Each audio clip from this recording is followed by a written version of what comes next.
Thank you. All right, hello everybody. Thank you so much for everybody putting this event together. It's always a pleasure to be here. And since I know we're very crunched for time, we're gonna just dive right into it. Today, I'd like to ask you, what if I told you that there is a way to achieve 2 times faster progress in ABA therapy for your family? Or if there was a way to achieve behavior change twice as fast for your child and your family? Would you be interested in that? Thumbs up? Yeah? Awesome. Well, I really wish that there was a list of strategies that I could give you that would fix all of your behavior problems. Unfortunately, that list doesn't exist. So today, what I really want to talk to you about is what actually behavior therapy that is life-changing looks like, and most importantly, the key shifts that you as a parent or caregiver can make to achieve those behavior changes for your child and your family a lot faster. One thing that I do want to point out before I dive deeper into it is that what we do at EY is not what most traditional ABA providers are doing. Of course, we follow the general guidelines and principles, but our general approach to treatment is very different. And that is because I believe that the complexity of certain behaviors and disorders like Syngap require more. And that is what I want to talk to you about. What I'm going to share with you today is based on the data that we have collected internally at EY from all of the families that have been able to achieve behavior progress a lot faster from their families and what we have found to be successful. I'm going to stay away from telling you about the one ABA strategy that is going to change your life or the step-by-step guide that is going to get all of your providers on the same page, because what I really want to talk to you about today is more powerful and foundational to achieving those successes that you're looking for in behavior terms. So what I'll walk you through today is the one thing that has been consistent across all of our families who have achieved incredible success. These are families that are navigating challenges like Syngap, Angelman syndrome, Cornelia de Lange, deaf, blind, complete different clinical profiles, but the one thing that they do have in common is that they embrace this becoming of what I'm going to call for today's purpose, an impact maker. So an impact maker are the families at EY who have transformed their child's behaviors and really achieved remarkable progress in their families' lives. So the first thing to know about becoming an impact maker and effective treatment is that you as a parent or caregiver are the most powerful source of change for your child and your family. The success of your treatment outcomes, the goals that you want to achieve, the hopes and dreams that you have for your child, they don't depend on your providers, they actually depend on you. And I'm going to tell you why. We only have a limited amount of time with your child. So to really make a difference in your life, it's about you learning the skills necessary to support your child's behaviors effectively. Without you being completely committed and actively involved, 2 things will happen. The first one is that your child will make progress, but without your consistent support from a behavioral standpoint as a parent in the home environment, your child will likely plateau and not be able to reach their full potential. And the second thing that will happen is that you will be placing blind trust on your providers. The truth is that you know your child best. So really only with your collaboration and your insight are we able to facilitate the most success. And I'll tell you a story. I had a Syngap client who at the beginning, when I first started working with the family, the parents didn't think that they would be able to take the kid on an outing independently without facing some type of major behavior challenge, whether that was an aggressive episode in the middle of a car ride, making us pull over, or being able to get in and out of the car, in and out of places. With work and some therapy, we were able to make those outings more common and more frequent, and we were able to access more environments, which was awesome, but only with myself as a provider. So really the difference was made when the parents learned the skills to support their child in that environment. After some time, the parents were able to take him everywhere. We literally called this kid at some point the mayor of San Diego because he goes everywhere. And this goes to show that it's so important for you to learn the skills necessary to support your child's behaviors in those environments. So, and I want to clarify one point here. I know that everybody in this room is incredibly committed to your child's success. Syngap parents are some of the most relentless and caring people I have ever met. My message to you today is not to ask you to be more involved and committed. I know you already are. But one of the biggest challenges or mistakes that I see parents make when approaching treatment is that they place a lot of trust, or they rely too heavily on their providers to be the solution to their behavior problems. So impact makers know that they need to be and become the long-term behavior solution for your child and your family. It's the only way that you're going to achieve lasting change. So learning the skills necessary for you to become that long-term behavior solution for you and your family starts with this: realizing that the disorder is not the sole cause of your behaviors. There is a lot more layers to peel into that onion. It's also realizing that you need to change your behavior first in order for your child to change theirs. It's a little bit of the philosophy of like, you can't expect different results if you're continuing to do the same thing. So we need to change our approach first before we can expect those changes from them. Is being open and willing to change your beliefs about what your child is capable of and taking ownership of that progress.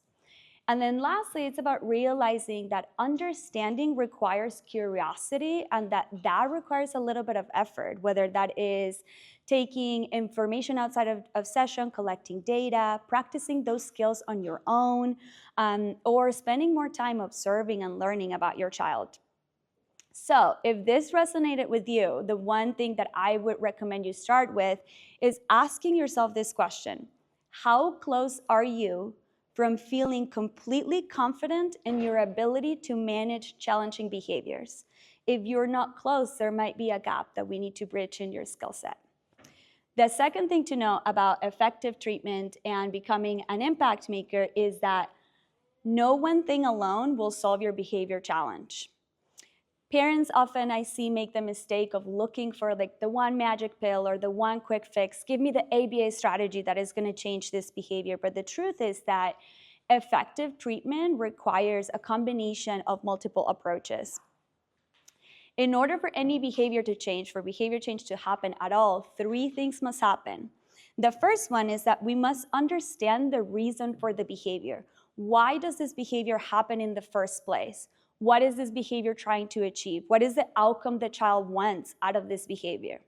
The second thing that needs to happen is we need to teach an alternative behavior, a new behavior that gives the child the exact same thing than the old one does. So for example, if a child tantrums to get what they want, teaching them to point to tell you what you want is an alternative behavior that we can teach.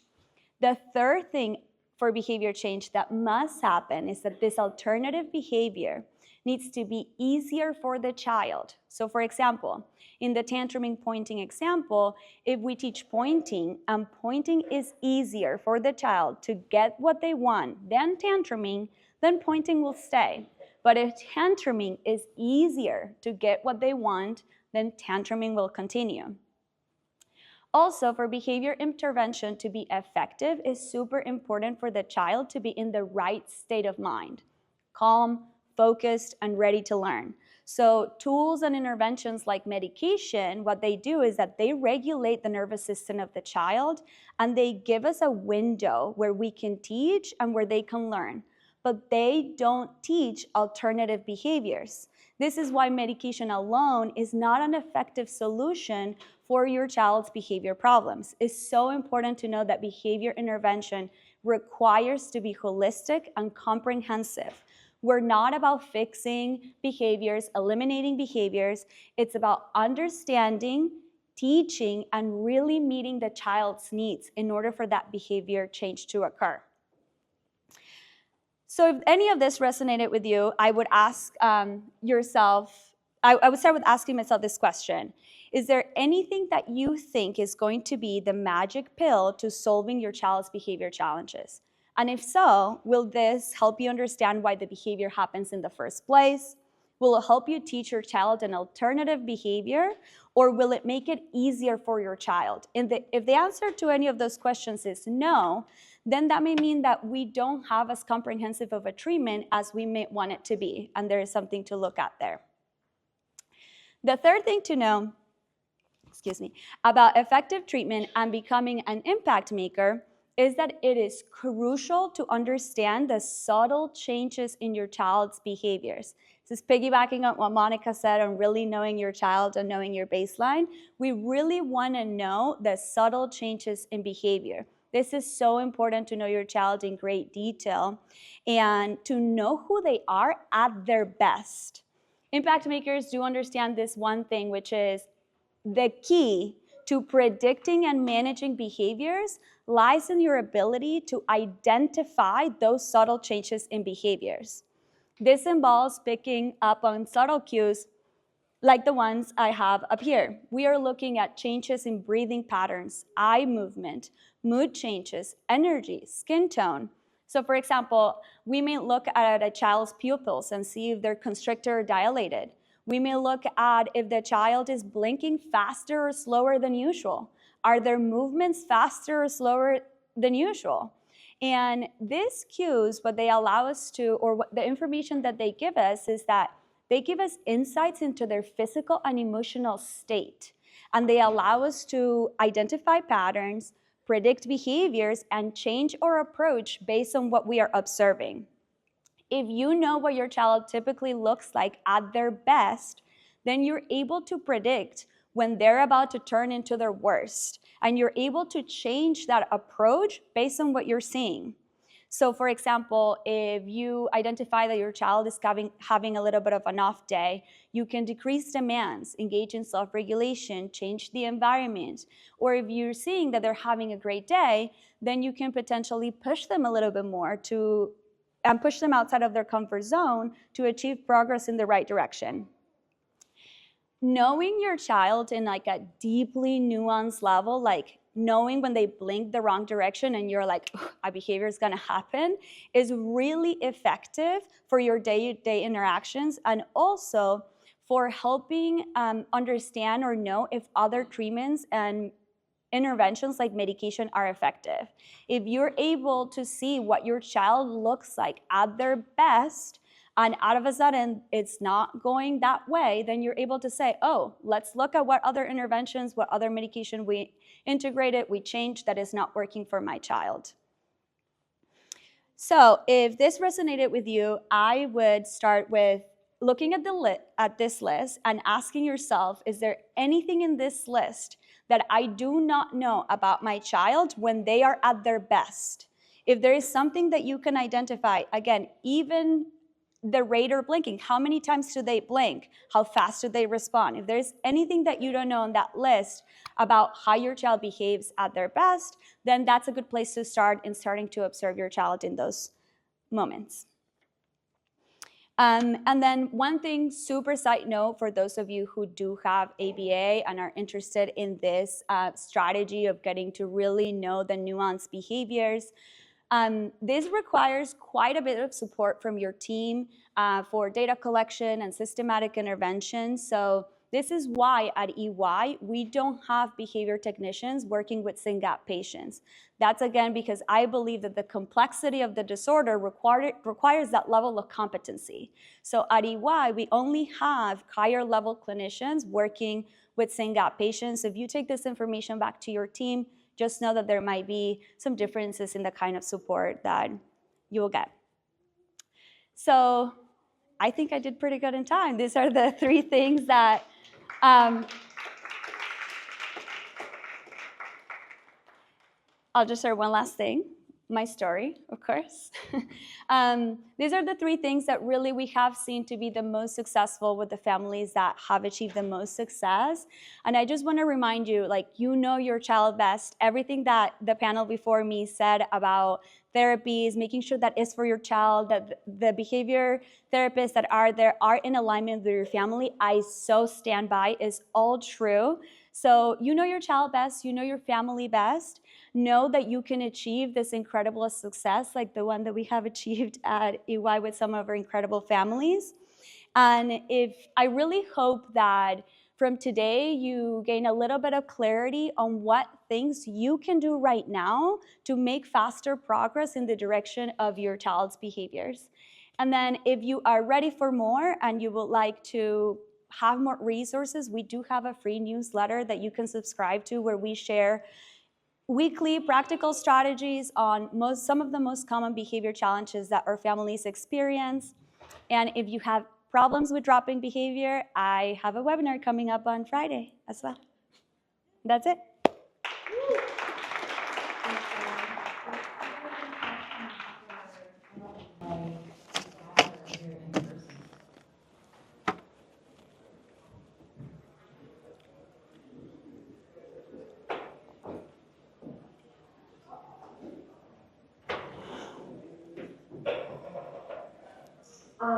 Hi, my name is Emily. I'm Syngap1. I have a question about preferred caregiver. And I know that in my family, and I've heard from other families as well, that the child often has a very preferred caregiver. Are there any recommendations on how to help the other parent navigate helping when the child is resistant to only working with one parent? Definitely. So the place that I would start is my point number 3, really understanding those subtle changes in behavior. So I would look at what that preferred caregiver does that is different from every other caregiver and try to bridge that gap in behavior from the caregiver. It is likely that that preferred caregiver outside of the relationship that has already been built, which is history, that preferred caregiver is doing something that is really comforting to that child. So we want to bridge that gap. It doesn't mean that it needs to be quick. It's just let's pay attention and then let's slowly bring the non-preferred adult in so that the child starts accepting them.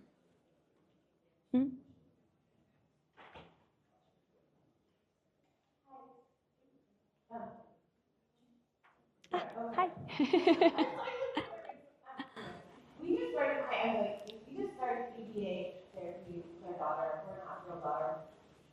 And I'm just wondering the level of engagement you would be ideal for us to be communicating with the APA provider on goals, or what are they supposed to be sharing, or not what are they supposed to be, what would be ideal in terms of them sharing with us progress, because at this point it seems to be like a highlight of our daughter's day when she comes, which is really important. But I don't know. I'm not really getting a lot in terms of what's going on, what the progress are. I heard other moms after they know every little thing, that's a little extra. I don't know just your thoughts. Yeah, for sure. I'll tell you in my experience what I have seen to be successful for families and what we do in our practice. Definitely for treatment planning, for anything that we tell our families exactly what we're working on when we are there in the session. When it comes to treatment planning, it's about collaboration with the families. In my experience and my perspective, I don't want to come as a provider and tell you what we're going to do with your family and your child.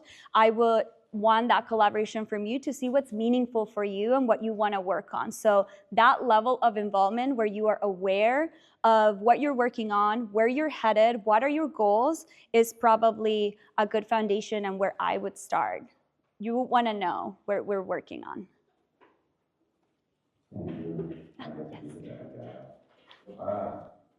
Thank you.